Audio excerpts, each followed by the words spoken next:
Hello everyone, welcome back to my YouTube channel big tree biology classes. आइए आज के इस वीडियो के माध्यम से मैं आपको क्लास 12 के एक्सरसाइज 3 को स्टार्ट करने वाला हूं, जिसके अंतर्गत हम मानव जनन को पढ़ेंगे।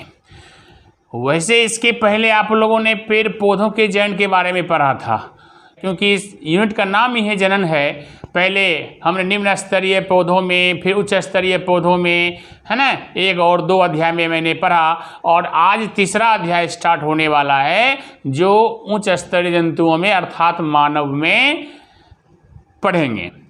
तो चूंकि मानव युगों युगों से अब जान रहे हैं, कब से इसकी कोई निश्चित डेट नहीं है, कब से इसकी उत्पत्ति हुई, है ना, लेकिन जब से इसकी उत्पत्ति हुई तब से जनन जो है इस प्रकृति में होते आया है। और इसी जनन के बदौलत जनसंख्या दिन दूनी रात चौगुनी इतनी बढ़ी कि आज दुनिया की क्या हालत है। हर प्रकार के जीवों की जनसंख्या लाखों करोड़ों अरबों में है, अनगिनत है। और यहाँ तक हम अगर मनुष्य की ही बात करते हैं तो मनुष्य एडम और मनु की बात करें, है ना, कोई सतपुरा कोई मनु कहता है कि इससे संसार की उत्पत्ति हुई है। अगर वो 2 प्राणी की बात करें, 2 प्राणी से आज लगभग, है ना, 7 अरब से अधिक जनसंख्या हमारी इस दुनिया की हो चुकी है। तो ये सब कैसे हुआ? ये जनन के बदौलत ही हुआ, क्योंकि जितने भी जीव हैं लगभग सब अपने अपने तरीक़ों से सब वो जनन करता है, रिप्रोडक्शन करता है, और जनन प्रक्रिया होती है जो अपने ही जैसे नए जीवों को उत्पन्न करने की क्षमताएं होती है, कैपेसिटी, पावर, एबिलिटी होती है। ठीक है, तो आज हम उसी पावर कैपेसिटी को हम पढ़ रहे हैं मानव में। तो मानव ने युगों युगों से जो करते आया है, आज तक करते आया है, और जब तक ये दुनिया रहेगी, ये नेचुरल प्रकृति की जो देन है जीवों में वो होते आएगी, और कब तक होते रहेगी इसकी कोई तय सीमा नहीं है। तो आइए पढ़ते हैं मानव जनन।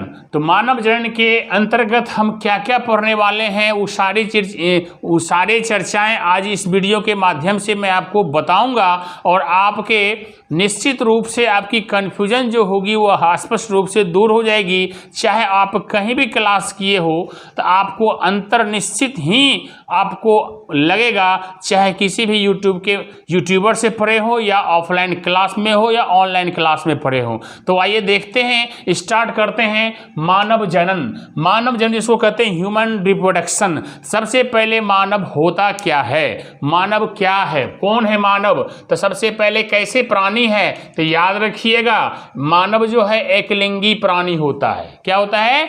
एक लिंगी प्राणी होता है, जिसको हम यूनिसेक्सुअल बोलते हैं। और इसको क्या बोल सकते हैं? एक लिंगाश्रयी है, जिसको हम डायोसियस बोलते हैं। ठीक है, आप ये कहो या ये समझिए। क्यों डायोसियस बोलेंगे, क्यों एक लिंगी बोलेंगे? क्योंकि इसका जो बॉडी होता है, नर अलग होता है, मादा अलग होता है। एक ही बॉडी में नर अंग और मादा जनन अंग नहीं पाए जाते हैं, इसीलिए इसको बोलते हैं हम एक लिंगी या एक लिंगाश्रयी।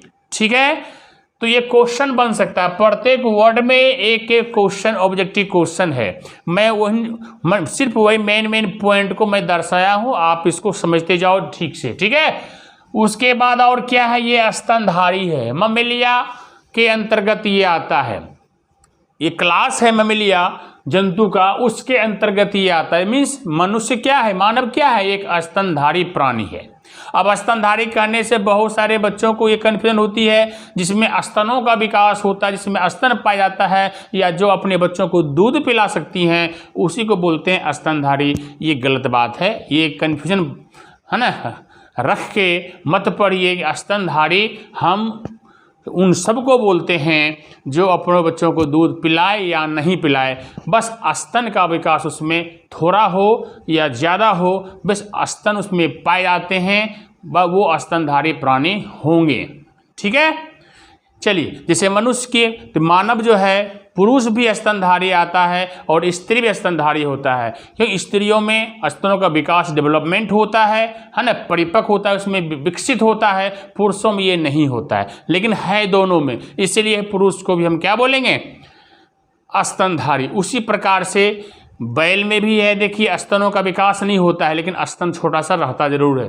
गाय है, गाय में रहता है, विकसित है। इधर हमारी माता बहनें हैं, उधर गाय हैं, इधर ये पुरुष है, उधर है ना ये बैल है। तो किसी भी चीज़ में आप समझ सकते हो तो स्तनधारी ये हुआ। तो चलिए ये स्तनधारी की बात हो गई। उसके बाद और क्या है, ये कौन सा जनन करता है मानव? लैंगिक जनन दो प्रकार का होता है, लैंगिक और अलैंगिक। तो चलिए यहाँ पे क्या है, लैंगिक जनन करेगा। लैंगिक जनन करने वाले क्या है, ये जरायुज है। अब जरायुज क्या होता है, इसके पहले के क्लास में मैं आपको बता चुका हूँ, है ना, कि जरायुज और सजीव प्रजक, एक होता है अंड प्रजक जो अंडे उत्पन्न करते हैं, फिर अंडे फूटते हैं, हैट्स होते हैं, फिर उससे चूजा निकलता है। तो उस तरह से भी जन्म होता है बच्चों का। तो वह अंडे से अगर क्रैक करके हैच होके निकले तो उसको कहते हैं ओविपेरस, है ना, अंड प्रजक। और जो डायरेक्ट बच्चे को जन्म दे अपने बॉडी से, है ना, तो उसको कहते हैं सजीव प्रजक या जरायुज बोलते हैं। ठीक है, तो जरायुज भी कर सकते हैं और उसी को हम सजीव प्रजक बोलते हैं। अंग्रेजी हो गई विविपेरस। तो विविपेरस ओविपेरस में मैं अंतर भी समझा चुका हूं, है ना, अंडे देने वाले और डायरेक्ट बच्चों को जन्म देने वाले। ठीक है, तो चलिए ये सब क्या है, ये सब मानव है। मानव क्या है, ये सजीव प्रजक है। जरायुज बोलिए, सजीव प्रजक बोलिए, या लैंगिक जनन करने वाले जीव बोलिए, स्तनधारी बोलिए, एक लिंगाश्रयी बोलिए, या एक लिंगी बोलिए। इतने सारे चीज इसमें पाए जाते हैं। ये जीवधारी हैं। क्या ये कौन जीवधारी है, इतने सारे जीवधारी, ऐसे ऐसे प्रकार के, ऐसे प्रकार के, इस प्रकार के, इस प्रकार के, ये सब क्या है, ऑर्गेनिज्म है, सब जीवधारी हैं। चलिए ये बात आप निश्चित रूप से समझ गए होंगे। अब इसमें क्या होता है, निषेचन की बात होती है। फर्टिलाइजेशन की जहाँ तक बात करें तो मैं इसके पहले चर्चाएं जरूर कर चुका हूँ कि मानव में जो है निषेचन अंतः या बाह्य किस प्रकार का होता है, इसमें अंतः निषेचन होता है, क्योंकि है ना इसमें निषेचन की क्रिया होती है। फर्टिलाइजेशन शरीर के बाहर नहीं होता है, शरीर के अंदर होता है। इसका पुरुष का शुक्राणु योनि के माध्यम, है ना, माताओं के योनि के माध्यम से, माता के योनि के माध्यम से गर्भाशय होते हुए फेलोपियन ट्यूब में जाता है। वहीं पे अंडाणु और शुक्राणु का मिलन होता है। इसलिए क्या कहेंगे, मानव में यह अंतः निषेचन होता है, इंटरनल फर्टिलाइजेशन होता है। ठीक है, और विकास क्या होता है, यह विकास भी क्या होता है, अंतः विकास होता है। इंटरनल डेवलपमेंट भी होता है। निषेचन अंदर हुआ, शरीर के अंदर हुआ, तो विकास बच्चे का क्या होता है, शरीर के अंदर ही होता है। और परिपूर्ण विकास हो जाता है तब बच्चे 9 मंथ के बाद जो है प्रसव के द्वारा, डिलीवरी के द्वारा बच्चे बाहर आते हैं और संसार का मुख देखते हैं और चकाचौंध की लाइफ में जीते हैं। चलिए ठीक है, तो आगे देखते हैं। ये सब बातें हुई यहाँ पर, ठीक है। ये इंट्रोडक्शन के रूप में ये मानव जनन में मानव जो है ये सब चीज़ें हैं। मानव ये करता है, मानव ऐसा विकास करता है, ये बातें हुई। ठीक है, अब बात करते हैं कि जो मानव जनन है इसके अंतर्गत हम क्या क्या पढ़ेंगे, कैसे पढ़ेंगे, कब क्या पढ़ेंगे। बहुत जरूरी बातों को समझना। ये बात आप समझ लेते हैं तो ये चैप्टर आपके दिमाग में पूरी अट जाएगी। ठीक है, तो मैं आपको ये जो अब 1 2 3 करके 12 13 ये नंबर दिया हुआ है, इस नंबर को ध्यान से समझिएगा, क्योंकि यहाँ से 1 से स्टार्ट करेंगे और 13 तक जब अगर हम पढ़ लेंगे डिटेल से तो ये हमारा मानव जनन जो ये अध्याय है, ये हमारा अध्याय ही क्लियर हो जाएगी। इस पूरे अध्याय को मैं यहाँ 1 से लेकर 13 तक में समेटा हूँ, और ये मैं इसलिए दिया हूँ कि आपको कॉन्सेप्ट क्लियर हो जाएगी किसके बाद क्या पढ़ना चाहिए। ठीक है, तो ये चीज़ है। अब उसके बाद फिर चौथा अध्याय होगा जनन स्वास्थ्य, तब हमारा यूनिट 1 क्लियर होगा। तो देखिए ये क्या है, मीन्स मानव जनन के अंतर्गत सबसे पहले क्या पढ़ना है, सबसे पहले क्या होता है, इस पूरी प्रक्रिया, एक जो नए बेबी का जन्म होता है तो वो कैसे होता है। तो सबसे पहले युग्मक जनन होता है। सबसे पहले क्या होता है, युग्मक जनन होता है। युग्मक जनन जिसको बोलते हैं गेमेटोजेनेसिस, मीन्स युग्मकों के निर्माण की क्रिया को युग्मक जनन कहते हैं। अब युग्मक जनन 2 प्रकार का होता है। एक शुक्र जनन जिसको शुक्राणु बनेगा पुरुष से, एक होता है अंड जनन, अंडाणु बनेगा। मीन्स युग्मक जनन 2 प्रकार का होता है, पहले भी चर्चा हम कर चुके हैं। एक होगा शुक्राणु शुक्र जनन, क्या होगा ये शुक्र जनन, ये सब डिटेल से पढ़ेंगे हम। शुक्र जनन, ये होगा अंड जनन, अंड जनन, और अंड जनन में क्या बनेगा, अंडा बनेगा, और शुक्र जनन से शुक्राणु बनेगा। क्या बनेगा, शुक्राणु बनेगा। पूरी प्रक्रिया को देखेंगे। अब शुक्राणु पुरुष का, इधर अंडाणु मादा का, दोनों बनेगा युग्मक। अब फिर वो दोनों आपस में संलयन करेगा, फर्टिलाइजेशन करेगा, फिर आगे बात होती है। तो सबसे पहले क्या हम टॉपिक पढ़ेंगे इसके अंतर्गत? युग्मक जनन को पढ़ेंगे, ठीक है। अब युग्मक जनन पढ़ने के बाद उसके बाद क्या होगी? अब ये शुक्राणु तैयार है, ये अंडाणु भी तैयार है, ये मान लो मादा है, ये नर है, नर में शुक्राणु तैयार हो गया। अब यहाँ से क्या करेगा? इसमें मिलेगा, में संपर्क होगा, है ना। संपर्क के दौरान क्या होता है? कन्वर्ट, इसका शुक्राणु उसके अंडाणु से मिलने जाएगा। तो किस रास्ते जाएगा? मादा के जनन अंग के द्वारा, योनि के माध्यम से। तो जैसे योनि में प्रवेश करेगा, ये मैं प्रक्रिया बता रहा हूँ अभी, स्टेप बाय स्टेप डिटेल से सबको देखेंगे, ठीक है। तो जैसे ये युग्मक जनन पड़ेगा, युग्मक तैयार हो जाएगा। अब नर युग्मक मादा को मिलेगा तो कैसे? तो शुक्रसेचन वो प्रक्रिया कहलाती है। मीन्स क्या? इनसेमिनेशन, जब वो पुरुष के जो पेनिस लिंग है उसके लिंग के माध्यम से जब स्पर्म योनि में प्रवेश करता है, मीन्स ये स्खलन होता है ना। तब उस प्रक्रिया का स्खलन हो गई तो उस प्रक्रिया कहते हैं शुक्रसेचन। शुक्राणु का सेचन हो गया, मीन्स इनसेमिनेशन हो गया, उसके अंदर शुक्राणु प्रवेश कर गया योनि के अंदर। अब शुक्रसेचन उसको बोलते हैं। परिभाषा में आपको सबका, है ना, समझा रहा हूँ अभी, बाद में लिख भी देंगे, ठीक है। तो चलिए, शुक्रसेचन हुआ। अब उसके बाद शुक्रसेचन हुआ मीन्स शुक्राणु अंदर प्रवेश कर गया। शुक्राणु अंदर प्रवेश किया तो योनि के माध्यम से होते हुए कहाँ जाएगा? गर्भाशय होते हुए फेलोपियन ट्यूब में, क्योंकि ये मादा जो अंडा होता है वो कहाँ निकल के होते होते कहाँ क्या कहते हैं, एम्पुला से होते हुए इस्थमस में पहुंचता है। मीन्स फेलोपियन ट्यूब का जो पार्ट है, संकीर्ण पथ, वहाँ पे रहता है, वहाँ पहुँचता है और इधर से ये शुक्राणु जाता है तो वहाँ से उसकी मिलन हो जाती है। ये सारी प्रक्रिया फिगर के द्वारा हम देखेंगे। तो वो जो दोनों आपस में मिलता है वही प्रक्रिया क्या कहलाती है? निषेचन। मीन्स क्या? पहले ये तब ये होगा और उसके बाद हम क्या करेंगे? निषेचन, फर्टिलाइजेशन पढ़ेंगे। इसको मैं 3 भागों में बांट दूंगा, जैसे मैंने इसके पहले बांटा था। निषेचन के पहले की अवस्था, निषेचन, फिर निषेचन के बाद, वो 3 स्टेप जो अवस्था आएगी तो आएगी। ये पूरी प्रक्रिया वही 3 स्टेज में है ना। लेकिन मैं उसको अलग से बता दूंगा कि भाई पहले कौन स्टेज, फिर कौन स्टेज, है ना। तो वो सब चीज़ करें, वो भी वैसे भी मैं कर दूंगा आपको। लेकिन इसको समझिए कि लगातार शुरू से अंत तक क्या क्या होता है, बहुत जरूरी है समझना। तो ये जो है निषेचन हो गया यहाँ पे। तो निषेचन होगा कब? जब नर और मादा जो आपस में कहाँ? फेलोपियन ट्यूब में मिल जाएगा, मीन्स इसके अंदर प्रवेश करने के बाद। अब उसके बाद क्या होगी? निषेचन हो जाता है तो क्या? जायगोट बनता है। तो जायगोट बनने के बाद क्या होता है? आगे प्रक्रिया एक स्टेप आएगा। बहुत ऐसे नहीं कि सारे प्रक्रिया में लिख ही दिया हूँ, तो मेन प्रक्रिया का नाम मैं बता रहा हूँ कहानी, ताकि आपको समझ में आ जाए अच्छा से, ठीक है। जैसे ही फर्टिलाइजेशन होता है, जायगोट बनता है ना। जायगोट धीरे धीरे उसमें सेल डिवीजन होता है, बढ़ते क्या होता है? वो धीरे धीरे जाके जायगोट ही बनता है भ्रूण। तो भ्रूण डायरेक्ट नहीं बनता है। मैंने इसके पहले कहा था जब मानव जन्म पढ़ाऊंगा तो डायरेक्ट भ्रूण नहीं लिखूंगा, भ्रूण के पहले क्या क्या बदलाव आता है अब देखिए, ध्यान से समझिएगा। तो ये जैसे ही निषेचन हुआ, निषेचन होने के बाद क्या होता है? उसमें क्या होता है? एक विदलन प्रक्रिया, मीन्स विखंडन प्रक्रिया होती है। सेल डिवीजन शुरू होता है, सेल डिवीजन में टूटना है, 1 से 2, 2 से 4, 4 से 8, 8 से 16 ये प्रक्रिया स्टार्ट होती है। मन विदलन इसको बोलते हैं या विखंडन बोलिए, उसको क्लीवेज बोलते हैं, ठीक है। मीन जैसे कोशिका विभाजन शुरू हुआ, जायगोट बना, फर्टिलाइजेशन हुई, जायगोट हुआ, और जायगोट होने के बाद तुरंत फर्टिलाइजेशन शुरू हुआ, क्रैक 1 से 2, 2 से 4 ऐसा शुरुआत हो गई। उस शुरुआत प्रक्रिया जो होती है, विखंडन होना शुरू होता है, टूटना शुरू होता है, तो वही क्रिया क्लीवेज कहलाती है, या विखंडन होना उसमें शुरू हो गया। किसमें? फर्टिलाइजेशन होने के बाद जो युग्मक जो बनेगा, नर मादा के मिलने से युग्मक जो तैयार होगा, जायगोट जो तैयार होगा, उसमें जब है ना डिवीजन क्रिया शुरू हो जाती है, तब उस प्रक्रिया को क्या बोलते हैं? विदलन बोलते हैं, ठीक है। अब देखिए, विदलन के बाद क्या होगा? कोरक खंड बनेगा। क्या बनेगा? कोरक खंड बनेगा।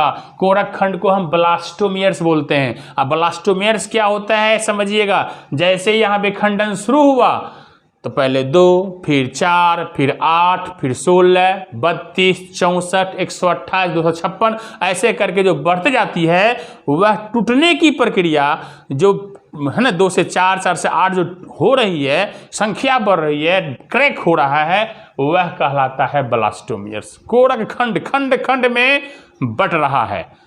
है ना। ऐसा नहीं कि 1 से 2 हो गया तो वही कहलाएगा कोरखंड, 4 से 8 हो गया, नहीं, सारे चीज कहलाएगा। जो टूट रहा है ना वही प्रक्रिया का नाम है कोरखंड ब्लास्टोमेयर्स, है ना।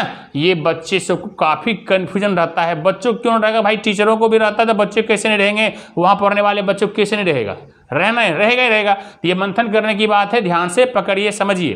तो चलो ये कोरखंड हुआ, ब्लास्टोमेयर्स हो गई। अब ब्लास्टोमेयर्स के बाद क्या बनता है, 2, 4, 8 हो रहा है, उसी ब्लास्टोमेयर्स पर लंबी प्रक्रिया है। उसी ब्लास्टोमेयर्स के दरमियान जब संख्या 4, 8, 16 तक पहुंचती है ना, उस 16 अवस्था को, सेल के जो 16 अवस्था होती है, जायगोट टूटते टूटते जो 16 अवस्था बनती है, इस सहतूत है ना, जो एक उसके फल के जैसा उसके नजर आने लगता है, आकार हो जाता है, तो उसको हम तूतक बोलते हैं। ठीक है, क्या बोलते हैं इसको, तूतक बोलते हैं। तूतक मोरुला, इसको मोरुला बोलेंगे या तूतक बोलेंगे। ठीक है, ये कौन अवस्था, अक्सर 16 अवस्था, कोशिका के 16 अवस्था को बोलते हैं। कहीं 8 से 16 बता दिया है, कहीं 4, 8 से 16 बता दिया है, तो मैं 16 से आगे नहीं बढ़ेगा। ठीक है, मैक्सिमम 4 से चलेगा, 16 तक की अवस्थाएं जो होती है खासकर वो तूतक या मोरुला कहलाती है। अब ध्यान से देखिएगा, ये सारी चीजें आपको 1 बाय 1 करके आगे प्रक्रिया होते जाएगी, चर्चाएं इसकी सबकी आते जाएगी। ठीक है, तो चलिए आगे, मोरुला के 6 नंबर में। अब मोरुला के बाद क्या होता है, वो मोरुला के बाद यही है ना 16, 32, 64 है ना, अब बढ़ते बढ़ते वो कोरक पुट्टी में बदलेगा, है ना, जिसको कहते हैं ब्लास्टोसिस्ट। अब ब्लास्टोसिस्ट में भी अब कोरक पुटी से कोरक गुहा बन जाएगा, मीन्स इसी में ये सब डिटेल से बताएंगे ना तब, और इसके अंदर में बताएंगे। तो कोरखंड कोरक पुटी बन जाएगा, ब्लास्टोसिस्ट। देखो तो यहाँ ब्लास्टोसिस्ट बन गया, ब्लास्टोसिस्ट से क्या बनेगा, कोरक गुहा बनेगा, ब्लास्टोसील बन जाएगा, एक गुहा बन जाएगा, एक घेराव बन जाएगा, खाली डिब्बा तरह से दिखने लगेगा, अंदर में खाली स्थान रहेगा, घेर लगा रहा है ना। तो ये फिगर में सारी चीजें आपको जानकारी मिलेगी डिटेल से। तो यहां पे स्टेप समझिएगा।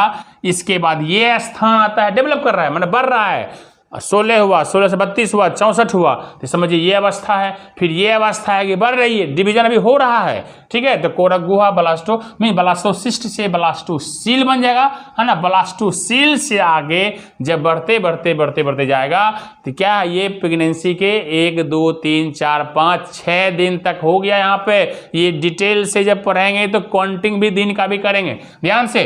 तो कोरक गुहा से आगे डेवलपमेंट करेगा, तो वो आरोपण, रोपण या प्रतिरोपण, जिसको अंग्रेजी में हम इम्प्लांटेशन बोलते हैं। इम्प्लांटेशन क्या होता है, जब तैयार हो गए बच्चे, भ्रूण अभी बनने वाला है, भ्रूण अभी नाम नहीं आया है, मीन्स बच्चे जायगोट से होते होते सेल होते होते ये सारी प्रक्रिया से गुजरते गुजरते जो अंडवाहिनी है, अंडवाहिनी से घरकते घरकते लुढ़कते लुढ़कते वो कहाँ एक जगह पलने जाता है बच्चा, जिसको कहते हैं हम गर्भाशय, यूट्रस बोलते हैं, है ना। माता के यूट्रस में, गर्भाशय में जाके ये इम्प्लांटेशन होता है, मीन्स वहाँ पे अस्थिर हो जाता है, और वहीं पे बच्चे का है ना लालन पालन पोषण निर्माण होता है। ठीक है, तो वो जगह पे क्या होता है, उस जगह पे जाके एक तरह से नहीं पौधे को रोप देते हैं तो उत्पन्न होना शुरू होता है, आगे डेवलप करना शुरू होता है। ठीक उसी प्रकार से है ना प्रक्रिया में आपको जब वो आएगा टॉपिक, जब पढ़ेंगे तो डिटेल से बताएंगे। अभी मैं इतना बता दूं आपको, बस वही प्रक्रिया यहाँ से आते आते ये जो प्रक्रिया के बाद क्या होती है, आरोपण होता है, मीन्स रोपण मीन्स प्रत्यारोपण होता है, वो इम्प्लांटेशन आके लटक जाएगा। और ये निषेचन के कितने दिन बाद, 7वां दिन होता है। ठीक है, तो 7वां दिन ही हो गया, है ना, तत्काल में बता दिया। तो इम्प्लांटेशन हो गया, मीन्स अब वहाँ बच्चा वहाँ से कहीं जाएगा नहीं, मीन्स यूट्रस में आ गया, अब वहाँ से बच्चा बढ़ेगा, डेवलप करेगा। अब डेवलप करेगा, इम्प्लांटेशन के बाद क्या होगा, कंदुक भवन बनेगा, जिसको कहते हैं गैस्ट्रुलेशन। अब गैस्ट्रुलेशन क्या होता है, गैस्ट्रुलेशन प्रक्रिया है, यही वह प्रक्रिया है जिसमें 3 प्राथमिक जनन स्तर बनता है, एक्टोडर्म, मेसोडर्म, इंडोडर्म, और इसी तीनों लेयर से, जनन लेयर से, है ना, कोई भी लड़का हो या लड़की हो, पूरा बॉडी का निर्माण होता है। आँख हो, नाक हो, नाखून हो, बाल हो, लीवर हो, किडनी हो, कुछ भी हो, पूरा बॉडी तैयार इसी 3 जनन स्तर से मिलके बनता है ना, जिसका क्या नाम है, एक्टोडर्म, मेसोडर्म और इंडोडर्म। ठीक है, यही उसी को ग्रुप को बोलते हैं गैस्ट्रुलेशन। गैस्ट्रुलेशन इसका 3 पार्ट है, तीनों पार्ट में किससे क्या बनता है मैं उसकी चर्चा कर दूंगा। ठीक है, तो ये हो गया कंदुक भवन इसको बोलते हैं, और अंग्रेजी हुआ गैस्ट्रुलेशन। मीन्स इसके बाद ये, अब इसके बाद जब बच्चा बढ़ जाएगा, मीन्स आँख नाक कान सब कुछ हो गया, इसका मतलब बच्चा बढ़ रहा है। 2 से 4 महीना, 4 से 6 महीना, 8 महीना, 9 महीना हुआ, बढ़ते बढ़ते सारे चीज़ है ना, अभी पूरा नहीं हुआ, 9 महीना डायरेक्ट नहीं पूरा रहे हैं आपको। ये कंदुक बन हुआ में सारे अंग बन रहे हैं। अंग बन डायरेक्ट मान लीजिए इतना बड़ा अंग नहीं बन जाएगा, जितने बच्चे जन्म लेते हैं जो साइज के रहते हैं, तो वो साइज तो लगातार एकाएक तो नहीं बन जाता है, तो धीरे धीरे सारे अंग बनते हैं। ठीक है, कितना कब किस महीने में कौन सा अंग बनता है, ये जानकारी आपको डिटेल से मिलने के हम जब बताएंगे तो जानकारी देंगे। ठीक है, तो 1 महीना से लेकर 9 महीना तक का। कंदुक बन के बाद क्या आएगा, तब भ्रूण का परिवर्तन होगा। मीन्स कंदुक वन सारे बन गए, बना भ्रूण बन गया। भ्रूण एक ऐसे क्या कहते हैं, एक स्टेज है जिसमें लगभग सारे अंग बन जाते हैं, तैयार हो जाते हैं, और उसी समय जो है ना, आप भ्रूण इम्ब्रायो जाम सुने हो बचपन से, भ्रूण हत्या ये हो रही है वो हो रही है, लड़की मालूम चल जाता है तो वो एबॉर्शन करवा लेते हैं, बच्चे गिराते हैं, बच्चे को मार देते हैं, ये संख्या है ना, ये जानकारी जो है आप 9th 10th में भी देखने को मिला होगा, 8th क्लास में भी निबंध के रूप में मिला होगा। तो ये भ्रूण जो है इसी समय अगर 2 से 3 महीना के अंदर अगर आप बच्चे का जो है अगर वो एबॉर्शन करा ली जाए, भ्रूण अवस्था में अगर करा ली जाए, तो ये क्या कहलाएगा, आसान होता है, और ये गर्भपात आसानी से हो सकता है। ऐसे ये कानूनी अपराध है, लेकिन अगर ज़रूरत पड़े है ना कि आवश्यकता है कि मैं ये जरूरी कराना है, तो वो कुछ ऐसी चीज़ें हैं, एक समय है भ्रूण की अवस्था में आप इसको करा देंगे तो दिक्कतें नहीं होगी। ये सब बातें फिर मैं कह रहा हूँ कि बार बार, अभी तो मैं इंट्रोडक्शन दे रहा हूँ, वो जब डिटेल्स करेंगे तो इसकी चर्चा होगी। तो भ्रूण परिवर्तन होगा, मैं सारा बन जाएगा, तो आप क्या होगा, भ्रूण जो बनाया उसको हम स्टेज दिए हैं, अवस्था दिए हैं, भ्रूण बन गया। अब भ्रूण का धीरे धीरे क्या होगा, डेवलप करेगा। ठीक है, डेवलप करेगा, तो वही कहते हैं परिवर्तन में क्या होता है, विकास होता है। तो भ्रूण बया स्टेज देखिए कहाँ से, पहले मैं बताया था जायगोट से भ्रूण बनता है, अब भ्रूण से एक नया संतति बन गया, बड़ा शॉर्टकट था। तो मैंने आप देखो कि इतने सारे प्रक्रिया से होते हुए गुजरते हुए तब ये भ्रूण बनता है। अब भ्रूण के बाद क्या बन जाएगा, देखो भ्रूण बन गया, भ्रूण के बाद फीटस होगा, याद रखिए कोई फीटस छोड़ दिया हूँ। ठीक है, तो भ्रूण जब 2.5 महीना से 3 महीना हो जाता है तो तब वह भ्रूण गर्भ में भ्रूण नहीं कहलाएगा, वह फीटस कहलाएगा। और फीटस जब तक कहलाता है जब तक वह बच्चे का जन्म इशू नहीं हो जाता है। जन्म अगर होता है तो नवजात शिशु कहलाएगा वो। ठीक है, लेकिन जब तक जन्म नहीं है तो 2.5 महीना के बाद जो है 2 से 2.5 महीना माना जाता है, तब से लेके वो क्या कहलाता है, फीटस कहलाता है। फीटस, हम फीटस बोले बड़ा आकार जो साइज रहता है माताओं बहनों का, वो भ्रूण उसके अंदर नहीं है, वो फीटस है। ठीक है, चलिए, तो ये इसके बाद क्या फीटस ले सकते हैं, है ना। अब फीटस के बाद क्या होगा, जब फीटस तैयार हो जाएगा, यहाँ पर लिख सकते हैं आप, हैं 11-12 नंबर में आप दे सकते हैं कि फीटस, उसके बाद 13वां नंबर में प्रसव दीजिए।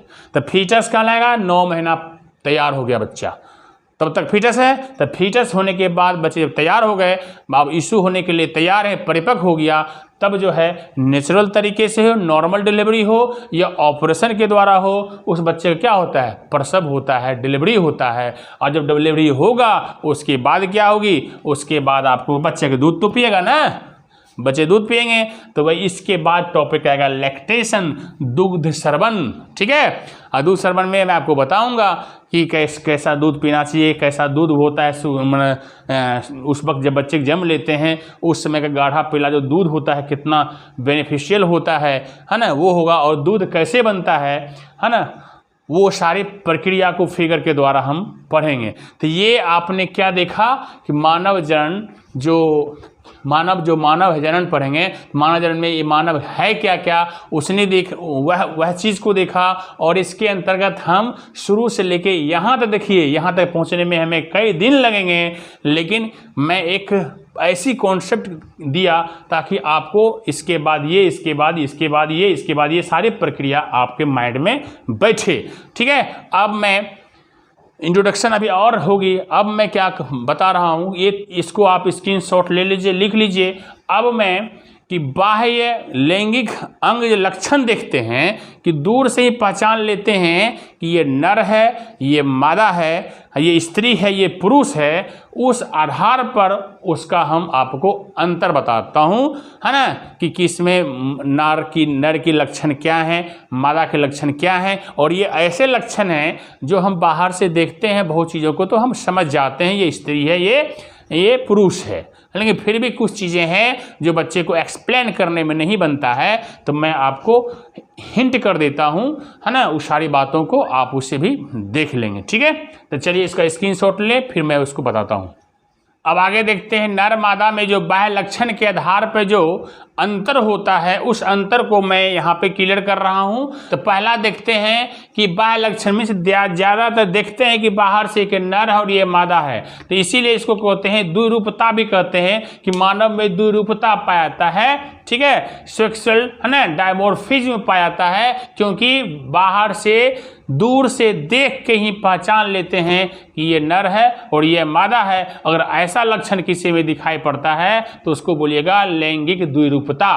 वो लैंगिक द्विरूपता है तो मानव में क्या है ना, सेक्सुअल डायमॉर्फिज्म में भी है। ये इंग्लिश हुआ, हिंदी हुआ लैंगिक द्विरूपता, है ना, ये भी आप समझ सकते हैं। ठीक है, चलिए, तो पहला इसमें अंतर क्या है, जब बॉडी की बात करते हैं तो महिलाओं का बॉडी जो होता है ना, पुरुष के बनस्पत कमजोर होता है और पुरुष का होता है उससे मजबूत होता है महिलाओं की बनस्पत। तो ये देखिए वही लिखा हुआ, फीमेल की जो अपेक्षा जो है इसका शरीर माने मेल का शरीर जो है फीमेल के बनस्पत क्या है, बड़ी होती है और मजबूत होता है। और यहाँ की बात करें हैं मेल की, तो मेल का जो क्या कहते हैं, मेल की अपेक्षा जो महिलाओं की बॉडी होती है छोटी और कुछ कमजोर होती है उसके बनस्पत। ठीक है, एक्सेप्शनल में जो बॉडी बिल्डर महिलाएं हैं, कोई बॉडी बिल्डर पुरुष है, वो एक्सेप्शन में अलग है कि पुरुष से महिला भी बॉडी बिल्डर होती है, ताकतवर होती है। अगर वही एक्सरसाइज पुरुष उतना सा करे तो फिर वो इससे तेज हो जाएगा, उससे मजबूत हो जाएगा।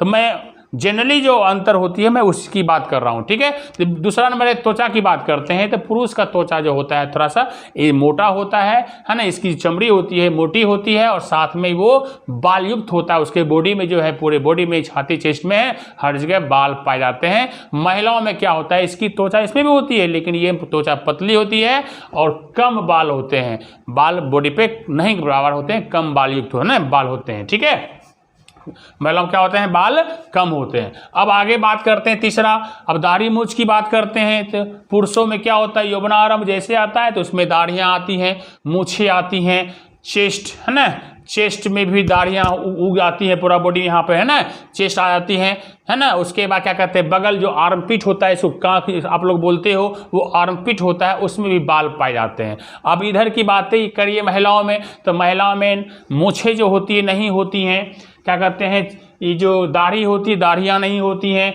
छाती जो ब्रेस्ट होता है उसमें भी ये बाल नहीं पाए जाते हैं।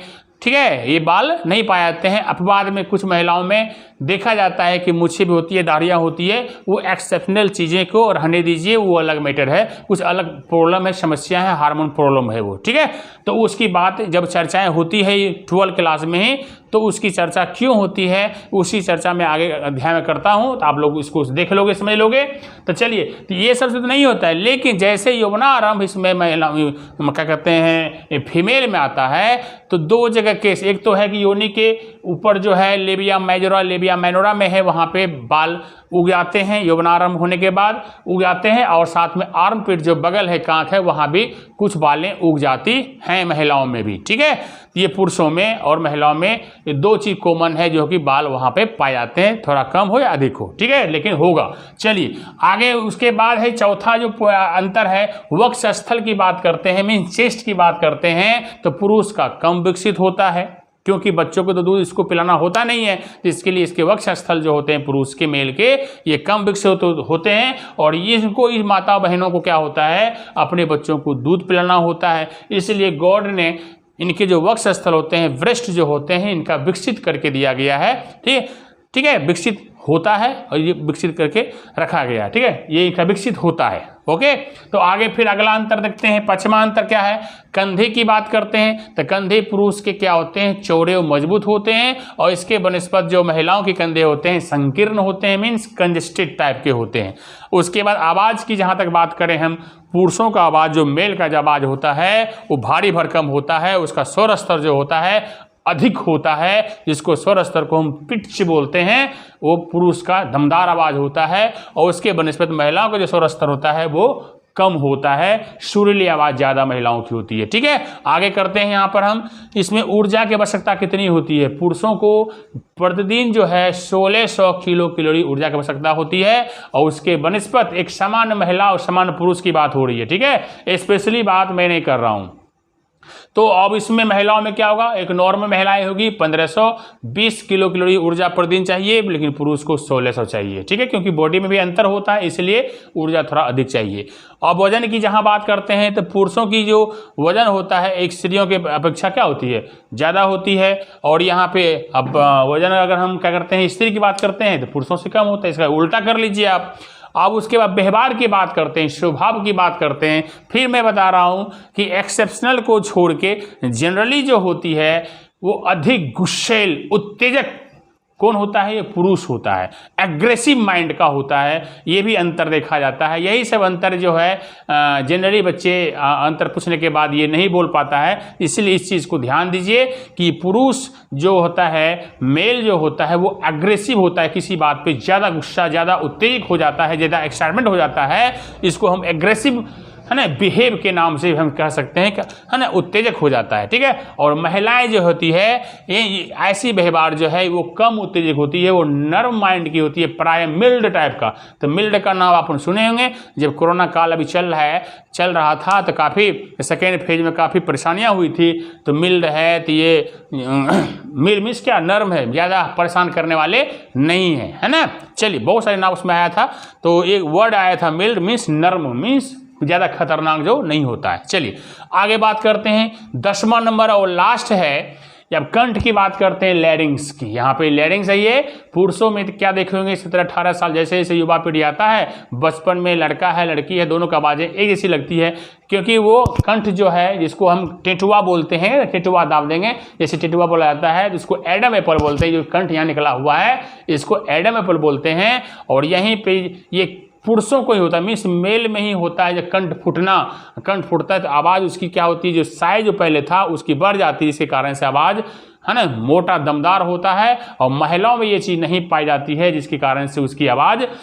बचपन में जो सुरीली थी, बचपन में जो आवाज़ जैसी थी वैसे बड़ी होने के बावजूद भी वो आवाज़ उसकी पतली ही सुरीली रहती है। इसीलिए पुरुष की आवाज़ अलग और महिलाओं की आवाज़ अलग होती है। पहचाना जा सकता है कि ये पुरुष बोल रहा है, ये है ना, ये स्त्री बोल रही है। ठीक है, तो किसके कारण, तो वो एडम एप्पल स्त्रियों में नहीं पाई जाती है, लेकिन उसका विकसित नहीं होता है ना, ज़्यादा बड़ा नहीं हो पाता है।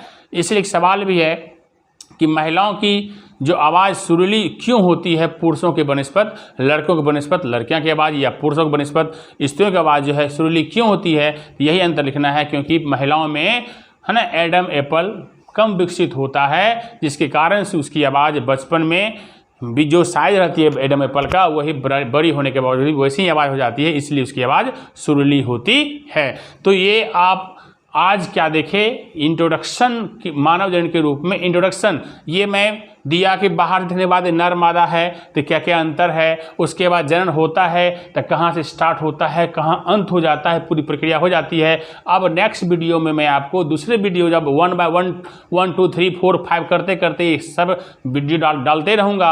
अब अगले जो सेकेंड वीडियो में मैं आपको बताऊँगा कि मानव जनन को 2 भागों में बांटा गया है। ठीक है, एक प्राथमिक लैंगिक अंग और द्वितीयक लैंगिक अंग, वहाँ से मैं नर को और मादा को फिर विस्तृत करते हुए 1 by 1 करके बताते चलूँगा। पहले नर को करेंगे फिर मादा भाग को पढ़ेंगे। ठीक है, उसके बाद एक एक स्टेप बाय स्टेप चलते रहेगा। तो लगातार आप हमारा वीडियो देखते रहें। अगर जो बच्चे हमारे चैनल को सब्सक्राइब नहीं किए हैं तो आप निश्चित रूप से चैनल को सब्सक्राइब कर दें, बेल आइकन दबा दें, ताकि आपको हर वीडियो का नोटिफिकेशन आपको पहले मिले और आप आराम से उसको पढ़ सकें, सीख सकें और अपने जीवन में उतार सकें, अपने दोस्तों को भी बताने की कोशिश करें। ठीक है, तो मिलते हैं इसी के साथ, तो मिलते हैं नेक्स्ट वीडियो में। तब तक गुड बाय, जय हिंद।